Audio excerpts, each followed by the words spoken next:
Mere hours before an explosive Elimination Chamber PLE from Perth, WWE Smackdown hit the Fox Airways to set the stage for the extravaganza. LA Knight and Drew McIntyre, two superstars, with their eyes on the Chamber match, clashed in a big main event, and we also got plenty more. Starting off the show, with a big match in the women's division. That was Liv Morgan taking on Tiffany Stratton. Stratton secured the momentum for herself ahead of Saturday morning's Chamber match for a shot at the Women's Championship with a hard-fought, albeit tainted victory over Morgan to kick off the show. She overcame an aggressive, intense and determined Morgan and took advantage of an ill-timed distraction by Bianca, who had been seated at ringside. They spoiled Daddy's goal, spent Morgan into the EST, then scored the pinfall off a roll-up. The match features some star action from Stratton, who continuing to stand off as the star of WWE's future. Morgan has done well with a renewed edge, and it would not be out of the question to see her turn heel shortly. Potentially in a feud with Belair could set it up.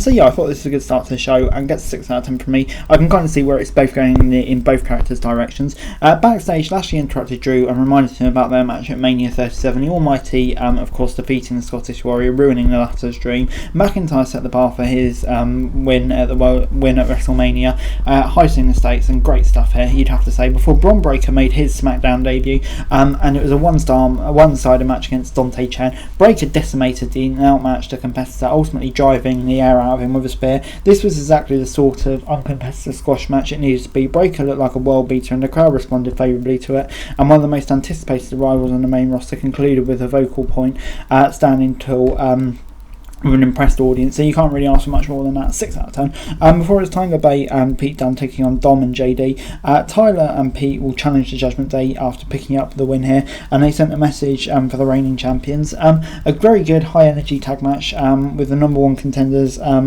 winning thanks to an explosive hat attack from Bate to Dunne, and the Bruiserweights beat down to the opposition. The British Strong Style lads delivered a double pump handle powerbomb to McDonald to secure the win, and then fended off the champions to stand till ahead of their high-profile match at the Chamber. And Jay, you'd have to say this was probably the best match in the card so far. I think what it set out really nicely for the chance that Bate and Dunne were going to get. Obviously, they're unlikely to win it, but I think still a great sign of how far they come to get such a big match on that stage. Before it's time for the Street Profits versus the Authors of Pain, the Final Testament gained another hand in their rivalry here with Authors of Pain victory. The match started slow but picked up definitely later on as the action broke down, leading to ringside fights between B-Fab and Scott as well as Lashley and Cross. Akam and Razor took advantage of the utter chaos, scoring the pinfall victory. The right team went over here. The Final Testament was continuing to bring good credibility and legitimacy for itself by the way of victory. Lashley and Co will ultimately need a win almost as much as the action needs a name, but for now the heels are beating much needed equity with the audience as the creative team rehabbed Cross in particular. So yeah, this was good stuff and gets a 7 out of 10 from me. Can't complain, big win for.